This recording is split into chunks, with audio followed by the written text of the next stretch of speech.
Hello viewers, welcome to my channel. आज हम बड़ी सोच का बड़ा जादू बुक का 7 चैप्टर का 5 पार्ट पढ़ने जा रहे हैं। वैचारिक जहर सूक्ष्म होता है, परंतु इससे बड़ी चीजें हो जाती है। ये हमारी सोच का आकार घटाता है, क्योंकि हम अपनी सोच को छोटी महत्वहीन बातों पर केंद्रित करने लगते हैं। यह लोगों के बारे में हमारी सोच को उथला और घटिया कर देता है, क्योंकि इसमें तथ्यों का तोड़ मरोड़ कर पेश किया जाता है और यह हमें अपराध बोध भी पैदा कर देता है, जो तब तक दिखाई दे जाता है जब तक हम उस व्यक्ति के सामने आते हैं जिसके बारे में गपशप की जा रही है। वैचारिक जहर में सही सोच 0% होती है और 100% गलत सोच होती है। और यह बात सही नहीं है कि सिर्फ महिलाएं ही गपशप में मजा लेती है। हर दिन बहुत सारे पुरुष गपशप करते नजर आते हैं, वैचारिक जहर के माहौल में रहते नजर आते हैं। हर दिन हजारों गप्पे होती है जिनका विषय होता है बॉस की वैवाहिक या आर्थिक कठिनाइयाँ, बिल की बिजनेस में आगे निकलने की जोड़ तोड़, जॉन के ट्रांसफर की संभावना, टॉम को प्रमोशन दिए जाने के छुपे हुए कारण और उन्होंने उस नए व्यक्ति को क्यों रखा। गपशप इस तरह से चलती है। मैंने सुना है, नहीं क्यों? इससे मुझे हैरानी नहीं हुई। उसके साथ तो यह होना ही था। किसी को बचाना नहीं हो, यह गोपनीय है। बताना नहीं, ये गोपनीय है। बातचीत हमारे मनोवैज्ञानिक माहौल का एक बहुत बड़ा हिस्सा है। कुछ चर्चाएं स्वयं होती है, इनसे आपको प्रोत्साहित मिलता है। आपको ऐसा लगता है जैसे आप बसंत की कुनकुनी धूप में टहल रहे हैं। कुछ चर्चाओं से आपको विजेता होने का एहसास होता है, परंतु कई बार चर्चा इस तरह की होती है जैसे आप किसी जहरीले रेडियोएक्टिव बादल से गुजर रहे हो। इससे आपको बीमारी का एहसास होने लगता है। इससे आप हारा हुआ महसूस करने लगते हैं। गपशप लोगों के बारे में नकारात्मक चर्चाएं हैं और वैचारिक जहर का शिकार व्यक्ति यह समझता है कि उसे इसमें मजा आ रहा है। वह लोगों के बारे में नकारात्मक बातें सोच सोच कर एक किस्म का जहरीला आनंद लेता है। यह समझ ही नहीं आ पाता कि ऐसा करने से वो सफल लोगों की नज़रों में लगातार छोटा होता जा रहा है और उनका उस पर से भरोसा कम होता जा रहा है। एक बार जब मैं और मेरे दोस्त बेंजामिन फ्रैंकलिन के बारे में चर्चा कर रहे थे, तो इसी तरह का वैचारिक जहर का शिकार व्यक्ति हमारी चर्चा में शामिल हो गया। जैसे ही मिस्टर किलजॉय को हमारी चर्चा का विषय मालूम चला, उन्होंने फ्रैंकलिन के व्यक्तिगत जीवन के कुछ प्रसंग हमें नकारात्मक रूप से सुनाए।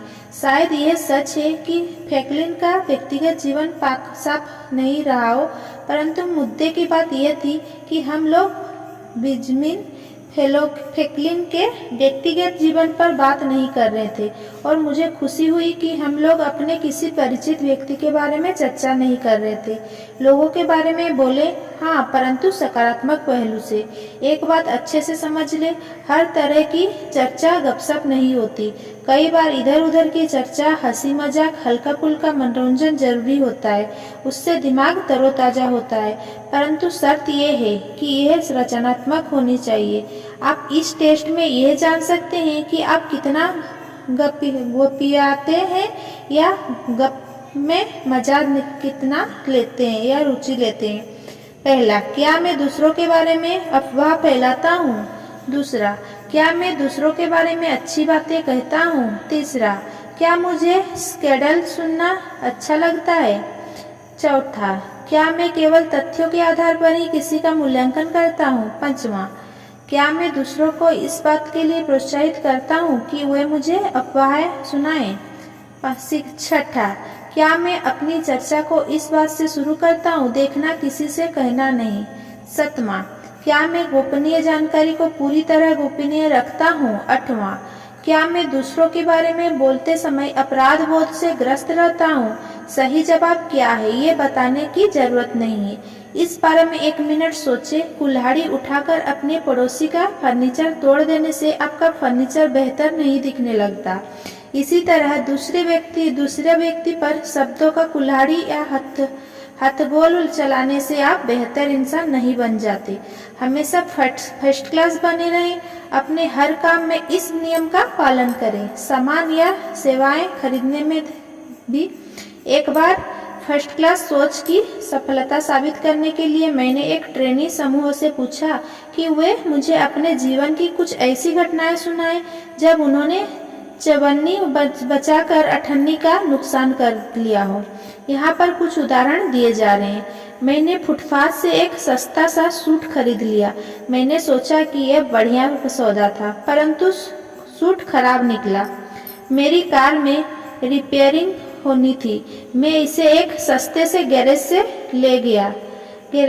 में ले गया जो ऑथराइज्ड डीलर से $25 कम में रिपेयरिंग करने के लिए तैयार हो गया, परंतु मेरी कार जल्दी ही फिर से खराब हो गई। अब वो गैरेज वाला यह मानने को तैयार ही नहीं कि गलती उसकी है। महीनों तक मैंने पैसे बचाने के लिए एक घटिया होटल में खाना खाया। जगह साफ सुथरी नहीं थी, खाना भी अच्छा नहीं था और उसे सर्विस कहना ही मूर्खता होनी होगी। और ग्राहक भी थर्ड क्लास आते थे। एक दिन मेरा एक दोस्त जबरदस्ती मुझे एक बढ़िया रेस्तोरां में ले गया। उसने लंच का ऑर्डर दिया और मैंने भी। मुझे जो मिला उससे मैं हैरत हो गई। बढ़िया खाना, बढ़िया सर्विस, बढ़िया माहौल और पैसे भी थोड़े से ही ज़्यादा लगे। इस घटना से मैंने एक बड़ा सबक सीखा। मैंने और भी कई प्रसंग सुनाए गए। एक व्यक्ति ने कहा कि उसने बार्गेन अकाउंट का उपयोग किया था, जिसके कारण यह टैक्स के झंझट में फंस गया था। दूसरे व्यक्ति ने बताया कि वो एक सस्ते डॉक्टर के पास चला गया था, जिसने उसे गलत बीमारी बता दी थी। कई और लोगों ने बताया कि किस तरह सस्ते के चक्कर में घर की सस्ती मरम्मत, सस्ते होटल और बाकी सस्ते सामान में उन्होंने चोट खाई थी। मैंने कई बार लोगों को यह कहते सुना है, परंतु मैं फर्स्ट क्लास सामान कैसे खरीद सकता हूँ? इसका सीधा सा जवाब है, आप इसके अलावा कोई दूसरा सामान किस तरह खरीद सकते हैं। लंबे समय में अच्छा माल खरीदना हमेशा सस्ता पड़ता है। इसके अलावा ढेर सारी घटिया चीजें होने से यह बेहतर है कि आपके पास कम चीजें हो पर अच्छी हो। 3 जोड़ी घटिया जूते होने में से एक जोड़ी बढ़िया जूते हमेशा बेहतर है। लोग क्वालिटी के हिसाब से आपका मूल्यांकन करते हैं, चाहे वे अवचेतन में ऐसा करते हो। क्वालिटी का ध्यान रखें, इससे फायदा होता है और इसमें ज़्यादा खर्च भी नहीं होता। ज़्यादातर समय फर्स्ट क्लास बनने में सेकंड क्लास की तुलना में कम पैसा लगता है। सफलता का माहौल कैसे तैयार करें? पहला, माहौल के प्रति सचेत रहें।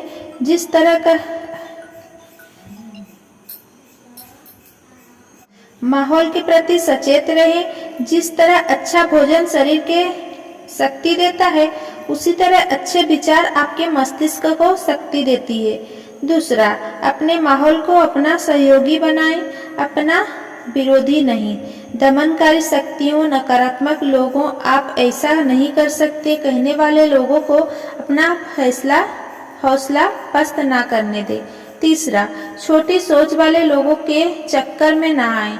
ईर्ष्यालु लोगों तो चाहती हैं कि आप आगे ना बढ़ पाएं, उन्हें खुश होने का मौका ना दें।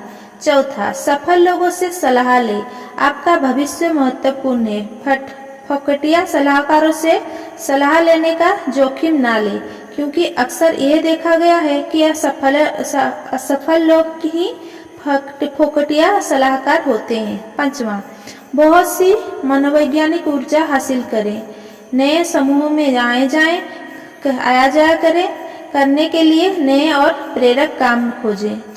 छठा, अपने माहौल से वैचारिक जहर को दूर रखें, गपशप से, परनिंदा से बचें। लोगों के बारे में बातें करें, परंतु सकारात्मक पहलू से। सातवां, अपने हर काम में फर्स्ट क्लास रहें। आप दूसरे किसी तरीके से काम करने का जोखिम नहीं उठा सकते। थैंक